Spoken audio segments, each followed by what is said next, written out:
The clerk will read the order of the day. Government business standing in the name of Mr Yan, Appropriation 2025 to 2026 Bill 2025, Serial 25, and the Revenue Legislation Amendment Bill 2025, Serial 26, to move the bills be read a second time. Treasurer. Thank you, Madam Speaker. Madam Speaker, I move the bills be read a second time. I call the next member to speak on the debate. Chief Minister. Thank you very much, Madam Speaker, and I am thrilled to rise in support of the Northern Territory's 2025-26 budget, the CLP government's first budget and a budget that restores confidence and rebuilds the Territory, Madam Speaker. This is a budget that puts victims first. Today's budget prioritises law and order, Madam Speaker, and it begins the long and tedious task of repairing Labor's mess. This is a budget that is underpinning our year of action, certainty and security. And Madam Speaker, it's certainly nothing flashy, but the Treasurer and the team have done an exceptional job with the unbelievable mess that has been left to us by the previous Labor government. And unlike Labor, the budget delivered today charts a responsible and credible path to recovery. It balances financial discipline with delivering what Territorians need today, Madam Speaker. And we're doing that because we need to restore confidence in the Territory, restore people's confidence in the Territory's finances, in their confidence to live here, their confidence to invest, their confidence to visit, and their confidence to enjoy their life. And we must, if we are going to rebuild the economy, restore confidence to invest here in the Territory. And when you compare Labor's last budget with their then Treasurer offering no solutions to the ever-growing debt and the crippling economy that they left, the difference couldn't be more stark, Madam Speaker. Labor had quite literally pushed the Territory off an economic cliff. And we saw report after report give a bad prognosis for the Territory around economic opportunities moving forward.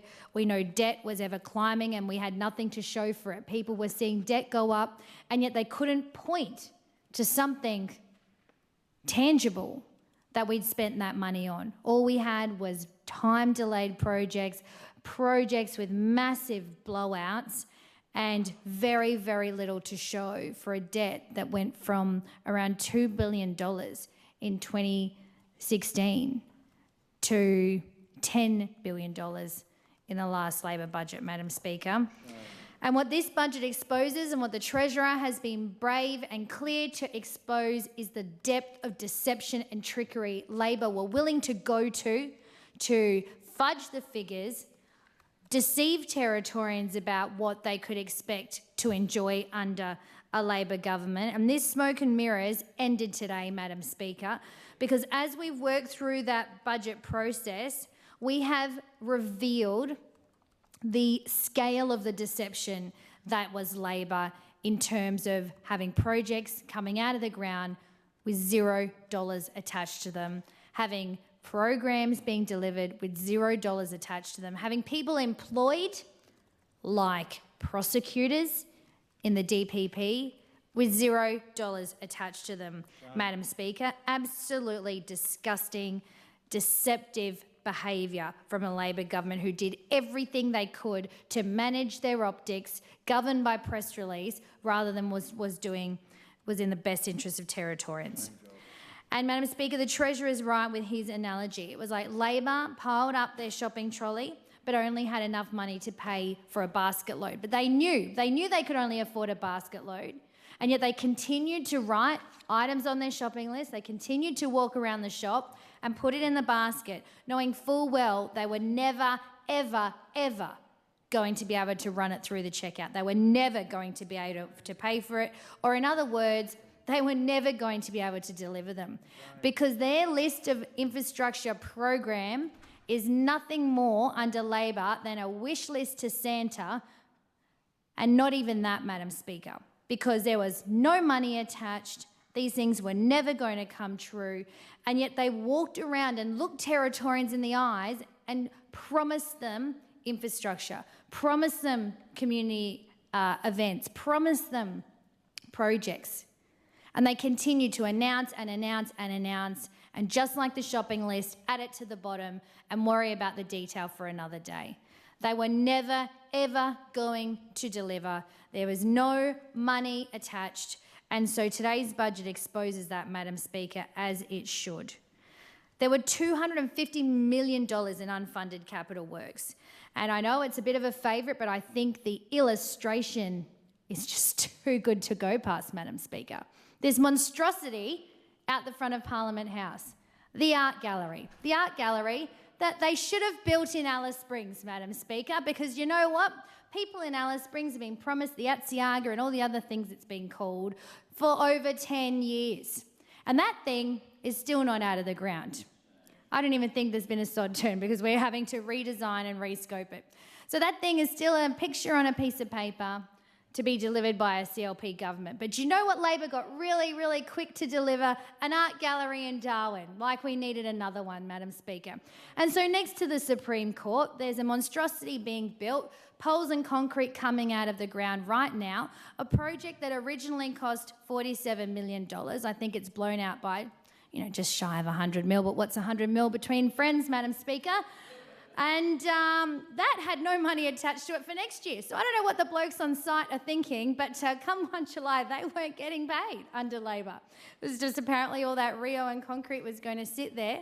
In fact, it's not even that simple, Madam Speaker, because the contractor would have been able to sue the Territory for breach of contract and get paid damages for failure to pay. So it's an absolute disgusting mess, and that is how Labor operated. And that's not the only project. Mandorra Jetty springs to mind, and a range of other things, Madam Speaker. It's just a disgusting disgrace. And so every year I would sit here nauseated by the commentary from the Treasurer, of which there were many, all of them were exactly the same, and they'd stand here and say, it's our record infrastructure budget, and everyone would roll their eyes. And it was just a total nonsense because they could never deliver it. I don't think they ever delivered one of their infrastructure spends that they announced in their budget. And then when they started jumping on the program bandwagon, well, the wheels really fell off at that point, Madam Speaker. And so we have plenty of, $250 million worth of projects that we just have to wrap up because Labor just conveniently didn't budget for them this year, knowing that they would have to pay, so that they could do a bit of a charade, have some smoke and mirrors, a little bit of magic tricks in their last budget, and not hit their fake artificial self-imposed debt ceiling. I mean, this is the level of the incompetence we saw under a Labor government. They created their own artificial, plucked out of the air debt ceiling and then did everything they could to deceive the community not to hit it. I mean, it just beggars belief. And of course, we scrapped the debt ceiling some time ago, Madam Speaker, because it's a nonsense. And we know that there is no way any government could responsibly impose a $1.4 billion cut on Territorians. There is no way anyone could do that. And so inheriting what we have and exposing what we have, we move forward and really reset. Today's budget is really about wrapping up what Labor's left behind and setting a new foundation on which we can build moving forward. And that is really what has happened today, Madam Speaker. We are very, very much focused on making sure that we are putting the dollars into the budget moving forward so that we know what's coming, so that we can make responsible decisions, so that the community, industry can see where money is being spent and move forward. Now, rebuilding our economy is a flagship pillar for us. We have 3 jobs to do as a government, 3 things we promised that we would focus on: reduce crime, rebuild the economy, and restore our lifestyle. And we've structured our entire government around it. We've structured our entire budget around it. These are the most important things to us because they are the very most important things to Territorians. And so we've already been hard at work in pulling the levers of government to be able to deliver real change, because status quo is not an option. And it always makes me chuckle when those opposite talk about, oh, well, Labor did it like this and you should do it like this. And I just think any advice you give on how you did something will mean we do exactly the opposite thing, because we cannot continue along in any way, shape or form following the Labor way.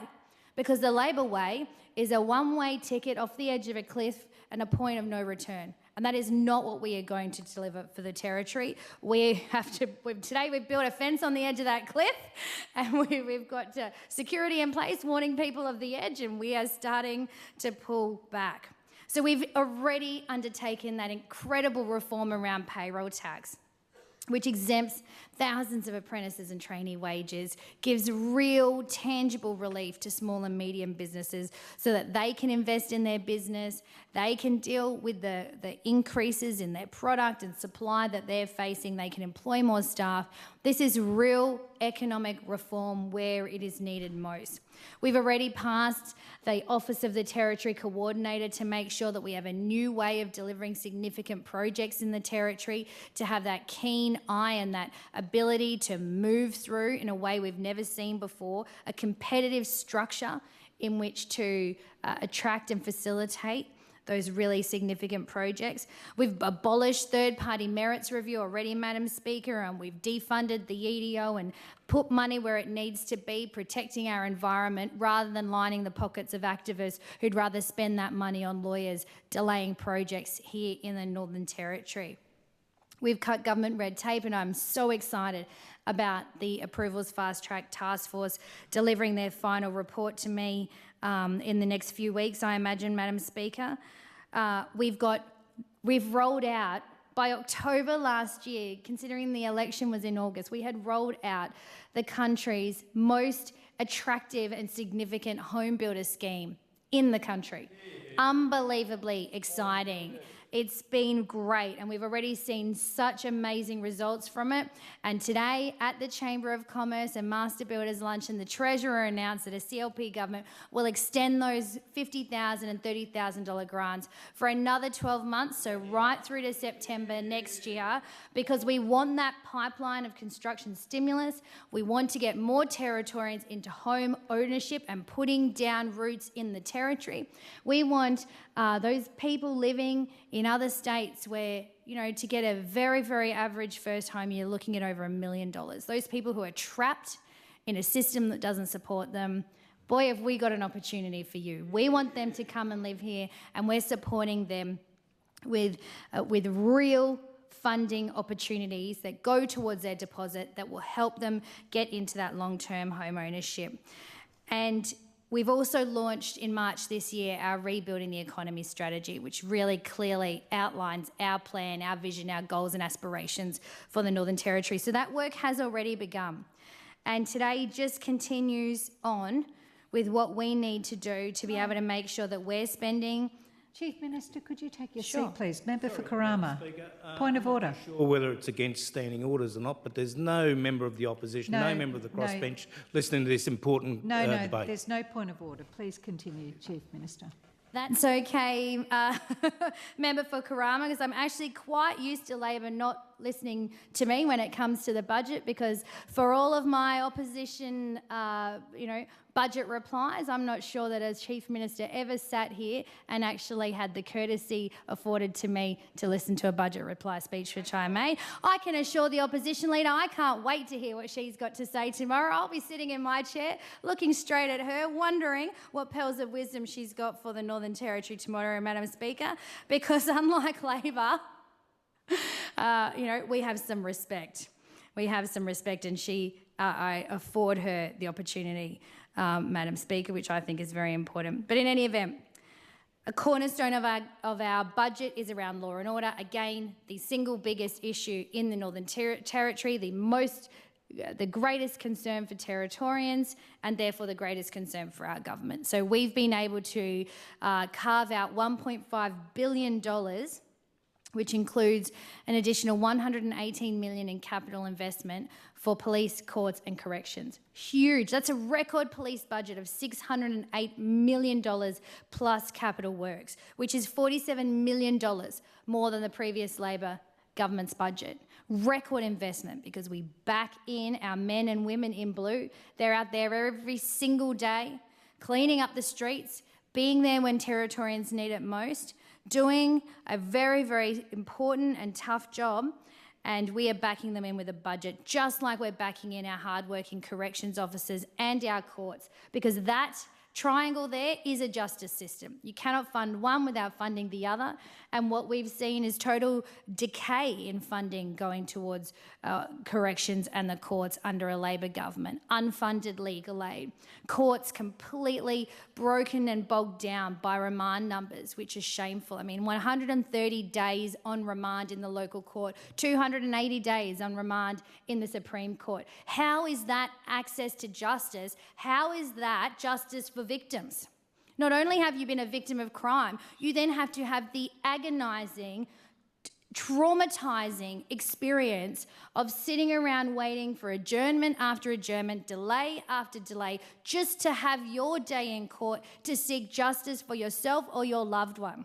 That is what Labor did to Territorians. On top of the high rates of crime, they then re-traumatised and forced Territorians to re-suffer an insufferable process of delay, and it is disgusting. It actually makes me so furious, Madam Speaker, to think that if you were a victim pending in the Supreme Court, you're at least sitting around for a year waiting for that to happen, if you're lucky. That is disgraceful, and it is something we are determined to change. And that's where this money becomes so very important.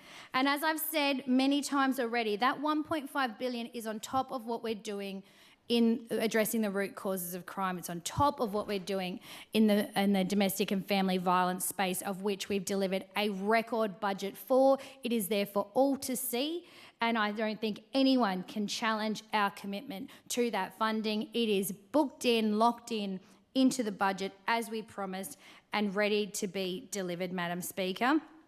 And so, we are very focused on making sure that the key areas of focus for Territorians is the key focus for us in this budget.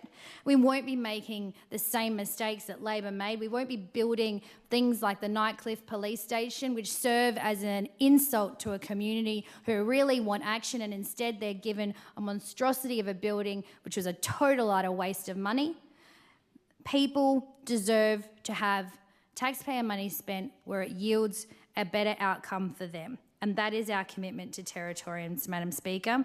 I'm very excited, obviously, as the Police Minister, to the upgrades we'll see at the Emergency Call Centre, and we spoke about that in question time, Madam Speaker, and very excited to see how the pilot program goes in Alice Springs for the 000 Centre there. We first announced that as a commitment to Alice Springs in the 2020 election. And so it's taken us some time to work through how the model would work, how we could make it efficient and safe.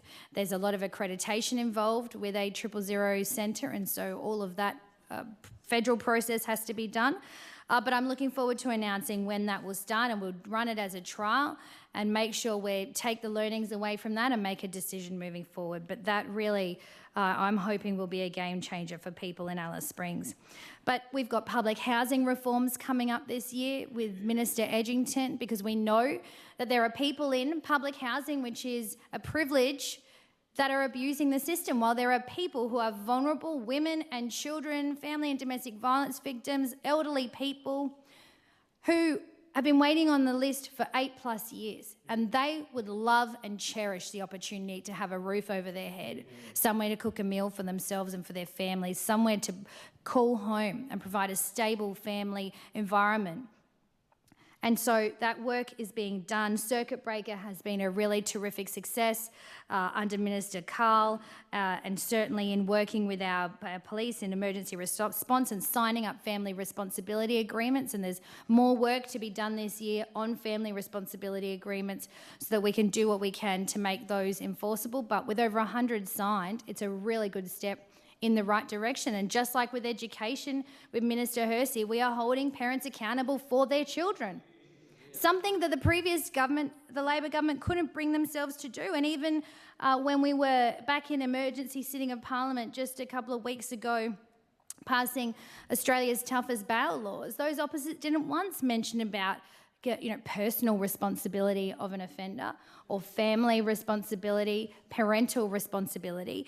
According to Labor, everything is someone else's problem. It's someone else's fault. That's built into their psyche. It's how their ideology is constructed, that no one could possibly be responsible for their own actions. Everything must be someone else's fault.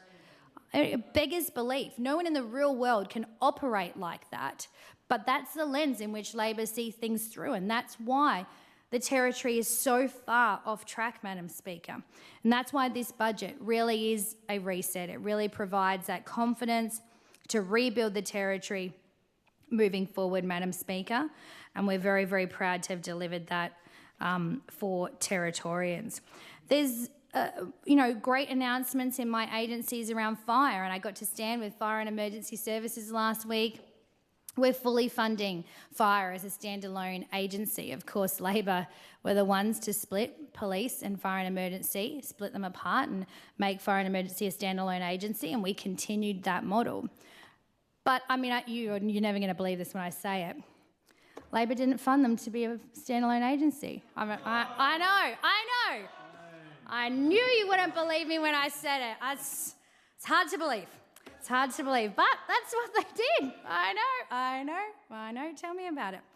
And, just split them up, carve them up, send them out there on their own. You'll be right, love, no worries. They entered into an EBA with the fireys. None of that was funded. I mean, it's just an absolute mess. So we've put that extra $7 million to back in our fireys, back in our emergency services to complete that component of making them an important standalone agency. And one of the most exciting bits about what we're doing in fire and emergency services, from my perspective, is putting 2 fire management officers and 2 new grass fire units back into Tennant Creek to cover the Barkly. And that is a really significant step forward in our fire and emergency response, in our mitigation. We all saw the Barkly fires tear through the Territory, and it's just, again, Labor ripped funding out of bushfires. They haven't had someone permanently on the ground there, and now we're going to have 2 with 2 bushfire units, working with landowners, working with communities, working with stakeholders. It's extremely exciting, and I hope the member for Barkly and I are going to be ready for a photo down there when that kicks off. So it's very, very exciting. Madam Speaker, there's been huge problems in the budget in terms of health, and we've put extra funding into health. We've seen education fully funded, albeit the feds need to come to the party on a few bits and pieces around early education, which we're well on track to deliver on. There is plenty of good news in this budget for everyone. And I'm so proud to lead a team that has been so focused on our 3 core areas and how we make sure this budget really mops up Labor's mess, allows us to set a foundation to move forward from, and ensures that we are focused on the areas that are most important to our community. And so we really are making sure, amongst other things, that this budget delivers on reducing crime, that it delivers on making sure we can rebuild our economy, again, playing to our natural strengths, focusing in those key areas of energy, i.e. gas and solar, on making sure we are seen as a defence partner of choice, whether it's with the ADF or our allied partners in the United States and the Japanese and India and others, around agriculture, around tourism. We really have huge opportunities here in the Territory, and we're making sure that we focus our energy on where we can have the biggest impact. But lifestyle is also a really key part, and one key inhibitor to lifestyle is cost of living pressures. And the Treasurer has outlined around $290 million in concessions to Territorians, which range from free immunisations that are otherwise so expensive, many families just cannot even contemplate giving their children that opportunity to be vaccinated, whether it's at the motor vehicle registry, where we know the MVR that Territorians love to hate. The people there are amazing, but I think if there's one place no one ever wants to go, it's to the MVR. And so we're making that easier with our trailer registration and our free driver's licences. One of the proudest moments for me as Chief Minister, as well as our delivery of the free swimming lessons for primary school aged children, something that every child in the Territory needs to have, those critically important swimming and life-saving skills. And so, again, no matter where you live, if you're a primary school aged child, we're supporting you to have access to that service so that you can then use your Learn to Swim voucher or your school sports voucher on other recreational activities, rather on the key fundamental skill such as swimming. Our seniors, obviously, with our senior concessions and all of those other areas, and capping the increases around power bills to give that important cost of living relief. No matter where you look in this budget, there's something for everyone. And making sure that we reinforce our commitment to our lifestyle through some of the most iconic events that Territorians enjoy, whether it's $1 Million Fish, again, CLP delivered $1 Million Fish right back from the beginning. The Masters Games, whether it's cricket, whether it's base in the grass, Parchima, V8 supercars, the list goes on and on and on, and we'll be supporting those to make sure that Territorians can have the lifestyle that they want to enjoy. And that again ties into all the work we've done on hunting reserves and all the work we continue to do in other areas around fishing to make sure that the Territory continues to be an amazing place to live, work, visit and invest. And so, Madam Speaker, I wholeheartedly commend the bill and the budget to Territorians. We are looking forward to the estimates process where, of course, we will be part of 60 hours of scrutiny around how we're spending the money. I note that the opposition are already doing their best to try and pick holes in our budget, but again, this is a budget mopping up their mess and tidying up their leftovers, ready to move the Territory forward over the next 3.5 years, Madam Speaker. And so it is a strong foundation on which we can build. It exposes the deceit that is Labor. It exposes how their trickery was in play in order to hide the true state of the debt, in order to trick Territorians into believing that their life would be better under Labor. And I think what the election result showed is, despite their desperation and deception, that Territorians saw through it, because they know that actions speak louder than words, and we've been incredibly clear that we want Territorians to judge us on our actions. Is their life better now than it was under Labor? That is the measure of success. Just like when it comes to measuring crime, do people feel safe? Are people enjoying living in the Territory again? Do they love being Territorian again? Are they proud to be Territorian again? Because there was a period of time that things were so bad and so low that generational families were packing up and leaving, where people were too ashamed to say they were from the Territory when they went into state. And we have to put those days behind us. We have to rebuild the Territory's reputation. And to do that, we must start from a strong baseline position where the fundamentals of life are put in place in this budget. And that's why law and order is the cornerstone. That's why we're funding health and education properly. That's why we're tackling the root causes of crime. It's why we're making sure our justice system across all three arms is strong and functional. It's why we're backing in the Territory and Territorians by making us the best place in the country to do business, because we believe in the innovation and the aspirations of Territorians, and we will back them in every day of the week, Madam Speaker, to make sure that we create an environment for them where they make the decisions they need to for their family, where they make the decisions that are best for their family and their business or their opportunities in life. And that is what success looks like, is when we create an environment where people have freedom and opportunity to achieve their aspirations and their dreams for the future, and see aspirations and dreams for their children's future. And so, Madam Speaker, I thank the Treasurer, I thank Treasury, I thank my Cabinet and the whole of government. I mean, it's a huge piece of work to deliver a budget. And it certainly has not been easy with the way Labor left us. But we are a strong and determined government, and we will make sure that we continue to deliver on our key priorities of reducing crime, rebuilding the economy and restoring our lifestyle, because that is the job Territorians gave us to do, and we will do that work on their behalf as a government elected by the people to make sure that we are delivering on their goals and aspirations for a better territory for everyone. Thank you, Madam Speaker.